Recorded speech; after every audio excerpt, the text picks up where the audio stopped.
ನಮಸ್ಕಾರ ಸ್ನೇಹಿತರೆ. ಜೀವನದಲ್ಲಿ ಏನು ಮಾಡಬೇಕು ಎಂದು ರಾಮಾಯಣ ಕಲಿಸುತ್ತೆ. ಜೀವನದಲ್ಲಿ ಏನು ಮಾಡಬಾರದೆಂದು ಮಹಾಭಾರತ ಕಲಿಸುತ್ತೆ.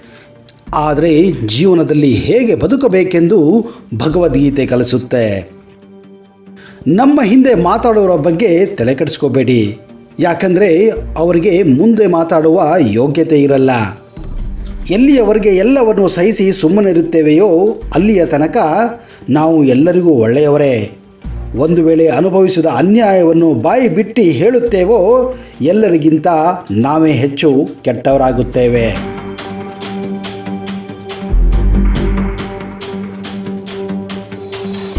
ಮಾತಿನ ವರ್ತನೆ ಹೇಳುತ್ತೆ ಮನುಷ್ಯ ಹೇಗೆ ಅಂತ.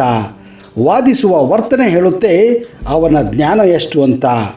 ಅವನ ಅಹಂಕಾರ ಹೇಳುತ್ತೆ ಅವನ ಬಳಿ ಇರುವ ಧನ ಎಷ್ಟು ಎಂದು. ಅವನ ಸಂಸ್ಕಾರ ಹೇಳುತ್ತೆ ಅವನ ಮನೆತನ ಹೇಗಿದೆ ಅಂತ. ಹಳೆಯದನ್ನು ಬಿಟ್ಟಾಕಿ ಸ್ನೇಹಿತರೆ, ಹೊಸದನ್ನು ಹುಟ್ಟಾಕಿ. ಇದು ಕಲಿಯುಗ. ಕಲಿಯೋಕೆ ತುಂಬಾ ಇದೆ. ನಾನೇ ಎಲ್ಲ, ನನಗೆ ಎಲ್ಲ ಗೊತ್ತು ಅಂತ ಯಾವತ್ತೂ ಮರಿಬೇಡಿ. ಜೀವನ ತಕ್ಕ ಸಮಯದಲ್ಲಿ ತಕ್ಕ ಪಾಠ ಕಲಿಸುತ್ತಾನೇ ಇರುತ್ತದೆ. ಸಾವಿನ ಮುಂಚೆ ಸಾಹುಕಾರ ಆಗ್ತೀವೋ ಬಿಡ್ತೀವೋ ಗೊತ್ತಿಲ್ಲ. ಆದರೆ ಇದ್ದಷ್ಟು ದಿನ ದಿಲ್ದಾರ್ ಆಗಿರಿ. ಪ್ರೀತಿ ಬಲವಾಗಿರಬೇಕೇ ಹೊರತು ಬಲವಂತವಾಗಿರಬಾರದು. ಸ್ನೇಹ ನೆನಪಾಗಿರಬೇಕೇ ಹೊರತು ನೆಪವಾಗಿರಬಾರದು. ಮನೆ ಕಟ್ಟುವಾಗ ಯಾರೂ ಬಂದು ಸಹಾಯ ಮಾಡುವುದಿಲ್ಲ. ನಂತರ ಗೃಹ ಪ್ರವೇಶಕ್ಕೆ ಬಂದು ಹಾರೈಸಿ ಉಡುಗೊರೆ ಕೊಡುತ್ತಾರೆ. ಹಾಗೆ ನಮ್ಮ ಜೀವನದಲ್ಲಿ ನಾವು ಸಾಧನೆ ಮಾಡಲು ಹೊರಟಾಗ ಯಾರೂ ಕೂಡ ಸಹಾಯ ಮಾಡುವುದಿಲ್ಲ. ನಂತರ ಗುರಿ ತಲುಪಿದ ಮೇಲೆ ಎಲ್ಲರೂ ಬಂದು ಹಾರೈಸುತ್ತಾರೆ. ಇದೇ ಪ್ರಪಂಚ, ಇದೇ ಜೀವನ. ಜೀವನವೇ ಭಯ ಎಂದುಕೊಳ್ಳೋನು ಇತಿಹಾಸದ ಪುಟಗಳಲ್ಲಿ ಕಾಣದೆ ಮರೆಯಾಗುತ್ತಾನೆ. ಜೀವನದಲ್ಲಿ ಧೈರ್ಯವಾಗಿ ಮುನ್ನುಗ್ಗುವನು ಹೊಸ ಚರಿತ್ರೆಯನ್ನು ಸೃಷ್ಟಿಸುತ್ತಾನೆ. ಚರಿತ್ರೆಯನ್ನು ಸೃಷ್ಟಿಸುವ ವ್ಯಕ್ತಿಗಳು ನಾವಾಗಬೇಕು. ನಾವು ಒಬ್ಬರ ಮೇಲೆ ಬೇಜಾರು ಆಗಿದ್ದೀವಿ ಅಂದರೆ ಅದು ಅವರ ತಪ್ಪಲ್ಲ, ನಮ್ಮದೇ ತಪ್ಪು. ಯಾಕಂದರೆ ಅಗತ್ಯಕ್ಕಿಂತ ಹೆಚ್ಚಾಗಿ ಅವರ ಮೇಲೆ ಇಟ್ಟಿರುವಂತಹ ನಂಬಿಕೆ ಮತ್ತು ಭರವಸೆ. ಅದಕ್ಕೆ ಹೇಳ್ತೀನಿ ಸ್ನೇಹಿತರೆ, ಹುಷಾರಾಗಿರಿ. ಪ್ರೀತಿಗಿಂತ ನಂಬಿಕೆ ಮುಖ್ಯ. ನಂಬಿಕೆ ಮಾಡದವರನ್ನು ದ್ರೋಹ ಮಾಡಬೇಡಿ. ಹಿತವಾಗಿ ಮಾತಾಡಿ, ಶಾಂತಿ ಸಿಗುತ್ತದೆ. ಅಹಂಕಾರ ಬಿಡಿ, ದೊಡ್ಡವರಾಗುತ್ತೀರಾ. ಭಕ್ತಿಯಿಂದ ಇರಿ, ಮುಕ್ತಿ ಸಿಗುತ್ತದೆ. ವಿಚಾರ ಮಾಡಿ, ಜ್ಞಾನ ಸಿಗುತ್ತದೆ. ಸೇವೆ ಮಾಡಿ, ಶಕ್ತಿ ದೊರೆಯುತ್ತದೆ. ಸಹನೆಯಿಂದಿರಿ, ದೈವತ್ವ ದೊರೆಯುತ್ತದೆ. ಸಂತೋಷದಿಂದಿರಿ, ಸುಖ ದೊರೆಯುತ್ತದೆ.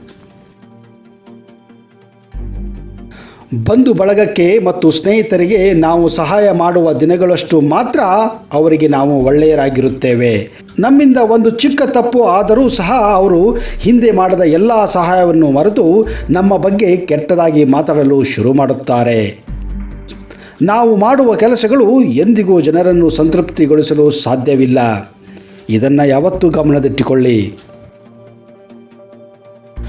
ಕೈಯಲ್ಲಿರೋ ರೇಖೆಯನ್ನೋ ಅಥವಾ ಹಣೆಯಲ್ಲಿರುವ ಕಾಣದ ಹಣೆ ಬರವನ್ನು ನಂಬಿ ಕುರುಡೋ ಜೀವನ ನಡೆಸುವುದಕ್ಕಿಂತ ನಮ್ಮ ತಲೆಯಲ್ಲಿರೋ ಜ್ಞಾನವನ್ನು ಮತ್ತು ಮನಸ್ಸಿನಲ್ಲಿರುವ ಆತ್ಮವಿಶ್ವಾಸವನ್ನು ನಂಬಿ ಅರ್ಥಪೂರ್ಣ ಜೀವನ ನಡೆಸಿದರೆ ಯಾವುದೂ ಅಸಾಧ್ಯ ಇಲ್ಲ.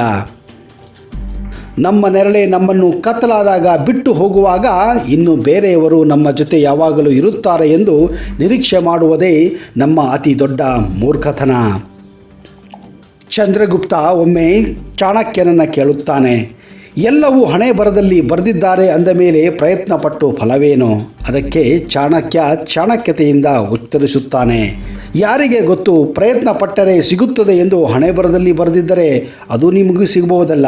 ಅದಕ್ಕೆ ಯಾವಾಗಲೂ ಪ್ರಯತ್ನ ಮಾಡಲೇಬೇಕು. ಹಣೆ ಬರದ ಮೇಲೆ ಯಾವತ್ತೂ ಭರವಸೆ ಮಾಡಬೇಡಿ.